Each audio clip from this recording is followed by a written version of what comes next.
test, son, 1, 2, 3, test, son, 1, 2, 3, test, 1, 2, 3, test, ça va? Okay. Ah, okay.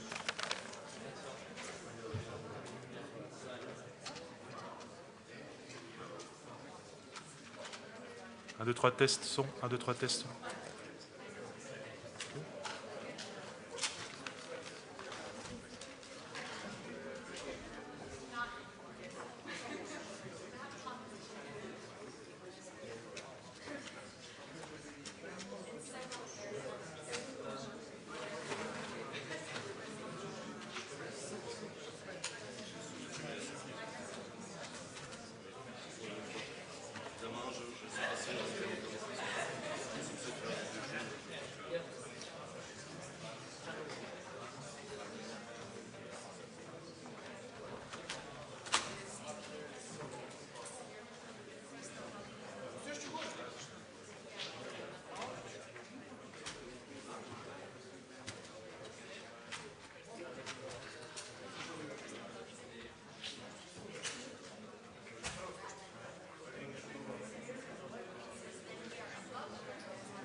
Ça fait mon premier tournage, mais c'est aussi comme on a fait la cassette.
Good evening. Thank you for being here. We will now hear from the NATO Secretary General and President Zelenskiy. Good afternoon and a warm welcome to President Zelenskiy. Dear Volodymyr, it is great to welcome you here in Brussels. We last met in London after my visit 2 weeks ago to Kiev. And of course, we spoke about Ukraine's most urgent needs and how best NATO can continue to support you, building on the important decisions Allied leaders made in Washington. On Monday, I visited the new NATO command in Wiesbaden, which will coordinate the security assistance and training for Ukraine. The men and women there are already hard at work to ensure that they can deliver for Ukraine so that you can prevail. To do this, it will be essential that we continue to provide military aid. And yesterday I announced that allies are well on track to deliver on the financial pledge we made in Washington, with 20.9 billion euros in military assistance provided in the first half of this year, and we are on track to get to the 40 billion for the full year. So NATO is working with Ukraine, bringing you ever closer to the alliance. And we are also working with other partners to bolster security for us all. We just concluded, before the President arrived, the first session of our NATO Defense Ministerial is a meeting that included the European Union and our Indo-Pacific partners. And of course, Ukraine was also high on the agenda of that meeting. It was the first meeting when we had Australia, Japan, Korea, New Zealand participating in this format. A clear sign of our deepening cooperation in the face of our shared challenges. The war in Ukraine has shown that instability in Europe can have far-reaching consequences across the world. And that countries thousands of miles away, as far away as Iran, China and even North Korea, can become security spoilers in our own backyard. Our world is closely linked, and so is our security. China has become a decisive enabler of Russia's war against Ukraine. And it cannot continue to fuel the biggest conflict in Europe since the Second World War without this impacting on its interest and reputation. Iran and North Korea are fueling Russia's war machine with missiles and drones in return for support for the military industries. So we must be clear-eyed in our assessment of the challenges we face. And we must work with our like-minded partners to address our shared challenges and uphold our common values. At our summit in Washington, NATO agreed to deepen practical cooperation with our Indo-Pacific partners. And today we discussed our joint efforts, including on support for Ukraine, defense production and innovation, cyber defense, countering disinformation and new technologies, including artificial intelligence. I want to take this opportunity to thank our Indo-Pacific partners and the EU for their outstanding support for Ukraine, including today the announcements made by Australia about the delivery of tanks to Ukraine. We are determined to work ever more closely together to defend our democratic values and to promote a world based on the rule of law, not the rule of force. Finally, I'm looking forward tonight to the NATO-Ukraine Council working dinner this evening and to our discussions. President Zelenskiy, dear Volodymyr, it is great to have you here at NATO headquarters. I look forward to the day that Ukraine is here as a member of this alliance. And until then, we will continue to do all that we can to ensure Ukraine prevails. This is vital for our shared security. And with that, Volodymyr, it's an honor to give you the floor. Thanks so much, Mark. Thank you very much, dear Mark, dear journalists. This is already our third meeting with Mark Rutte in his new role as NATO Secretary General, and it fully reflects the level of our relationship between Ukraine and the alliance, between both of us. Yes, thank you so much, Mark. Thank you. Ukraine truly deserves to become the third NATO member one day, and we must do everything to ensure this happens. That is why the first fundamental point in the victory plan is the invitation to NATO. Ukrainians have shown that we can defend shared values, and we are standing against Russia, the biggest threat to Europe and global peace. In our revolutions, we've proven that we truly value democracy. NATO's rules say that any country that shares common values and can help strengthen and protect others can join the alliance. Right now, inviting Ukraine to join NATO would strengthen us diplomatically and bring us closer to real and, what is very important, fair peace. Being determined is the surest path to peace, and this is a realistic path. Everything Ukrainians have achieved so far seemed impossible not so long ago. Ukraine has withstood Russia's full-scale attack and is defending against the invasion. And we remain united, as does Europe. And we are boosting our defense capabilities and weapons production and coordinating like never before. Our skies are protected by Patriots, NASAMS, IRIS-T, Crotale, Hawk, and other systems from our partners. We are very thankful to our partners. And thanks to global support, we have saved thousands of lives. F-16s are already in our skies. Not too much for today, but anyway, we have them. And we are preparing to receive planes from France. Our soldiers hold the front lines with weapons from around the world, from America to Sweden, Turkey, to Canada, and it would be wrong, of course, to leave Ukraine politically outside the alliance when, in practice, Ukraine is already part of NATO. That is why I'm grateful to every leader and every country that supports us. This is entirely fair. And I thank all the defense companies. Of course, Mark mentioned about it.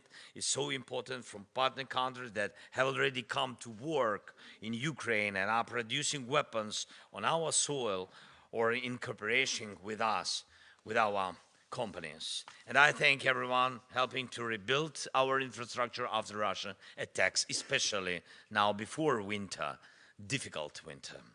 Every leader who praises Ukrainians' resilience is really talking about our partnership. All the countries providing equipment, helping with reconstruction and supporting us with air defense systems. Ukraine, together with our partners, knows how to achieve its goals. And this is what matters most.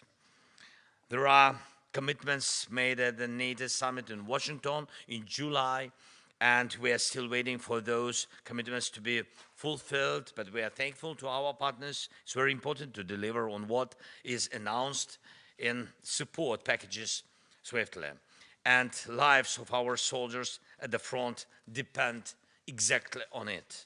And we need to strengthen the training missions and initiatives that really work to protect against Russian aggression, and not only in NATO countries, but also in Ukraine. We have concluded nearly 30 bilateral security agreements with our partners. This is a set of agreements that are needed by both Ukraine and all of Europe. And we count on the readiness of NATO members to ensure the already announced financial assistance to Ukraine in the amount totally of 40 billion euros by the next NATO summit in The Hague. And I thank everyone who helps us, helps Ukraine. And today, at the meeting of our Ukraine-NATO Council, we will focus on the steps that will provide us with more protection, more security. Thank you so much. Thanks, Mark, for the invitation. Slava Ukraini. Thanks so much. Thank you very much. We have very limited time for questions, I'm afraid, so I will do my best to take as many as we can. I'll start with the BBC on the fourth row. Thank you very much, Jonathan Beale, BBC News. If I could first of all ask President Zelensky, you've said that your victory plan depends not on Russia, but on the will of your partners. Do you think the will is there? Because if we look at two of your key objectives, membership of NATO, that doesn't look like it's going to happen anytime soon. And if we look at your desire to have Western-supplied long-range missiles being used to hit targets in Russia, they've been debating that for months. No progress. So you say it's realistic. I just wonder whether it is realistic. And then if I could ask you, Secretary General, I realize it's slightly not about what you've been discussing, but there are reports, increasingly likely, that the leader of Hamas has been killed. And I just wanted to get your reaction. And also, if you think this is an important time for Israel to take stock and review its military operations in Gaza, because they have, in essence, if they have killed him, the head of the snake. I just want to emphasize it's one question per journalist. I Thank you very apologize. much. We're very short on time. Yes. You want? Okay, thank you so much. So thank you very much for your question. So not the first time I hear such question. What is realistic and what is not realistic? Remember the steps before invasion. Remember first days of Russian invasion and a lot of different propositions, because some of them have been realistic for us to survive, not realistic, and etc. So I believe in people, in our people, and in people, not only Ukrainians, first of all in Ukrainians, because the war in Ukraine and the strongest weapon what we had at the very beginning of the war is just our people, different. I think this is the strategic weapon, but we lose them, and that is the problem of the war, especially of the long war. It's a big tragedy for us, really, to lose our people. And that's why I believe in our people, in unity in Ukraine. If we will not lose unity in Ukraine, we will prevail. I'm sure, 100%, but it depends on the unity of our partners. It really depends, because the morality of people, you know, long war, it's understandable. All our feelings were understandable. I don't want to go further to this question, but I think you understand. Strengthening of Ukraine, it's not only depending on the weapon, this kind or that kind, it's depending on the will. If our partners will not lose their unity, we will not lose. And This strength. And we will not use that. We will not lose that unity. It's you so can count on important. that. And my message today to Vladimir Vladimirovich Putin is that if he thinks we will not. And today again is evidence. Look what the Australians have done, what the Germans are doing, what the US has done today. Again, announcing almost $500 million in anti-missile defense systems. I've spoken over the last 3 weeks with all allies. There is absolute unity. We will massively make sure that Ukraine has what it needs to fight the war against Russia. We will continue doing that. And if anyone in the Kremlin will think that by sowing division we will stop this, no, this will not happen. And Ukraine will be member of NATO. There is no doubt about it. It's so important, and that's why it's not a question of debates. I think we need to strengthen us urgently. To my mind, that is very important now. And debates about invitation and long-distance weapon, of course, they are. Some people, they raise up their question, the volume, the level of risks with it, and etc. But I remember our first steps with Patriots, then with F-16, before it, MLRS, HIMARS. Leos 2. Always, always debates. But here we are here democracies. Ukraine is a democracy, the 32 allies are democracies. So you will have debates. But there's absolute unity that we will, because this is about our values, about our collective security. We cannot have an emboldened Russia at the NATO borders because they would somehow have been successful in Ukraine. We cannot accept that because of our values and because of our collective security interests. And this is from Los Angeles to Tirana to the most eastern city on NATO territory. We are aligned on this. You see, we have unity, Good beginning. We need 32 more. And then on Sinwar, of course, he is widely recognized as the architect of the 7th of October 2023 terrorist attacks on Israel. I have condemned them, all allies have condemned them, every reasonable soul in the world has condemned them. So if he has died, I personally will not miss him. We'll go to DPA, please, at the back there.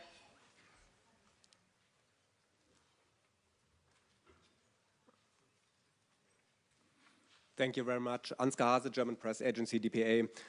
Mr. President, you just made it clear at the EU summit that the question of nuclear weapons would arise for Ukraine if it cannot become a NATO member. So in this context, can you tell us how long it would take for Ukraine to build a nuclear bomb? And a question to the Secretary General, would you understand if Ukraine were to build a nuclear bomb if it cannot become a NATO member? Thank you. Sometimes we create ourselves problems. Now you begin to do it. So we never spoke about that we are preparing to create nuclear weapon or something like this. I said that when Budapest Memorandum was signed by very honorable nuclear, very powerful nuclear countries, there was written that Ukraine gives nuclear weapon and Ukraine will have from these very respectable countries, including those time Russia, China, United States, including them, yes, that we will have our secure territorial integrity and sovereignty. That's what I said. And I said, so it meant that we gave nuclear and these people who've been partners those time, they had to give us security guarantees. And if after that Putin began this occupation, not once, during all these years, during the revolutions, during 10 last years, 2 times during last 10 years, it means that it's not very good umbrella for our security. That's why I said I don't have alternative except NATO. That was my signal. But we don't do nuclear weapon. Please, don't move these messages. And Ukraine will be in NATO. Until that happens, we will make sure that Ukraine has everything it needs to prevail. Okay, ICTV, gentleman in the third row. Thank you. Volodymyr ICTV. Mr. Secretary General, you mentioned that, and that has been mentioned before, that China is a decisive enabler of Russia's war of aggression against Ukraine. But on the other hand, everyone understands that Russia could be a deterring party to this conflict. Should NATO revise its relationship with China and probably involve India more to make Russia step back? And Mr. President, if you please, I wanted to ask you if you're happy today with what you got here in Brussels, but that question I think was asked already. So I would go further and ask you, Mr. Fico, the Slovakian Prime Minister, said that Ukraine's NATO membership will come at a cost. So what do you think he meant? Did you speak to this Slovakian delegation? What are the details? Could you elaborate? Thank you. Well, on your first question, clearly China is a challenge. It is not our adversary, but it is a challenge, and it is supporting Russia's war effort by sanction circumvention, by delivering dual-use goods, and it will have an impact. It is having an impact on China's standing in the world. They cannot do that without having to experience that countries will take a different look towards China. And that would be my answer to your first question, and I think Volodymyr on the... On this question? No, not on this one, but on other? Yes, about Fico. So about the Fico, so today we spoke with him, but I think it was between us. So I said that first of all, I'm happy that our governments on the level of Prime Minister Shmyhal have some contacts with the Prime Minister Fico. It was my first conversation with Fico and about the so I think we speak. It's good. About the high price, yes, you asked about the high price. He said that the NATO for us high price. I said a lot of things to Fico today. I think that we have to hold relations between our countries. I think it's more important to do it so his country is not in war. God bless. And I wish his people peace, not see what does mean and what Putin really, what Putin's face, what Putin really can bring to your country. And that's great that he doesn't feel it. It's good for his people, but he has to support us. Otherwise, he will understand it very well from him, because Putin will never stop. Just if we will not stop him, he will never stop. He likes the process. He's fan of the war.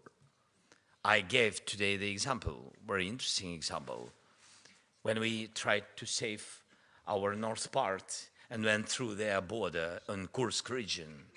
You know what the people said to our soldiers? You are NATO. You are Americans. Russian people said to our soldiers. Our soldiers, Ukrainian-speaking guys, but of course they know Russian language, 100%. They began to answer in Russian language, no. They said in Russian language, no, we're Ukrainians. They said that, and Russians, these old people, they said, no, you are NATO, we know. You are NATO. They've been very surprised that we're Ukrainians. So you understand in what disinformation they live. So Putin built such government, he took the rights of his people, and now he's moving to the death young people. That's mean that he will never stop. He likes this world, and he will protect his world. That's why we have to finish, and not finish, yes. Yes, better to finish with him, yes, it's really, but to stop him, I mean, to stop him, understand? Okay, we'll go to NHK, please.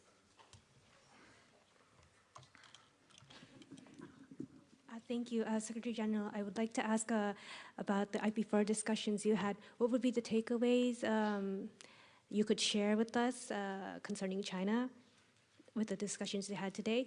And Mr. President, I would like to ask, with China supporting Russia and now North Korea trying to send personnel to fight your people, is the cooperation with Japan and IP4 countries becoming more important?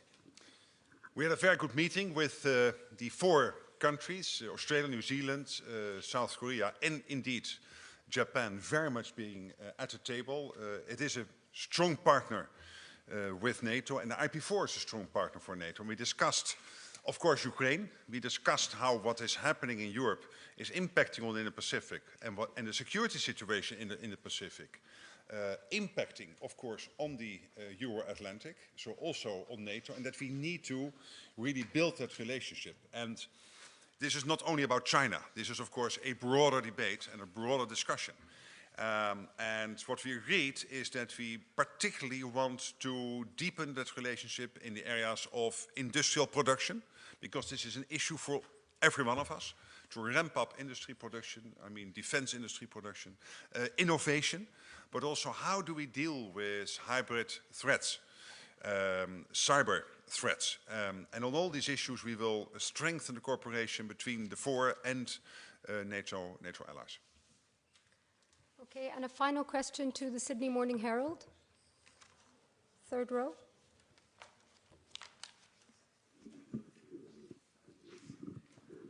It's actually the other Australian journalist, Hans van Leeuwen from the Australian Financial Review. For the Secretary-General, was there any specific discussion at the IP4 about the North Korean question, given the urgency that has come about, given the reports from Ukraine? And for President Zelensky, Australia has just given you 49 tanks. But is it frustrating to you that you get these things on an ad hoc basis and that you have to ask and ask and ask your partners for things, rather than you get a sort of structured program that you can plan around for gifts of this kind? Well, on the first question, we discussed all the security implications of what's happening in the Pacific and in the Euro-Atlantic area, and what that means for our cooperation, but also for the two areas separate, but also, again, so much being interconnected, what it means for us collectively. Of course, North Korea also was discussed, and we are very worried about the situation. North Korea is posturing towards the Republic of Korea, so as we say, South Korea, but also the role North Korea is playing in that axis together with China, Iran and Russia, supporting Russia's war effort against Ukraine. We have no evidence that North Korean soldiers are involved in the fight, but we do know that North Korea is supporting Russia in many ways by weapon supplies, technological supplies, innovation, to support them in the war effort. And that is highly worrying, and Russia is paying a price for this, because they are not getting this for free from Iran, China and North Korea. In return, it means that they have to deliver innovation, other capacities and capabilities. And therefore it is a problem for Ukraine, therefore it is a problem for all of us. But in the end it is also a problem for Russia itself. So North Korea was discussed along these lines. Thank you so much for your question. From our intelligence, we've got information that North Korea sent technical personnel and officers to Ukraine on temporarily occupied territories, and they are preparing on their land 10,000 soldiers, but they didn't move them already to Ukraine or to Russia. So when we will have this information, of course, we will raise up this question, but because this will be the second, I think it's already the second country which involved to this war against us. So about the tanks, thank you so much, Australia, for these tanks. Yes, it's difficult to live without plan. That's why Rammstein really helps, because ministers of defense, the level of the ministers, and they really bring the plan of interior production of Ukraine. Sometimes it's about money, and make money, to put money to our private sector to increase the production of long-distance weapon, which is now very important. Before winter, systems of electronic warfare, also urgent things, and also the plan how to equip brigades.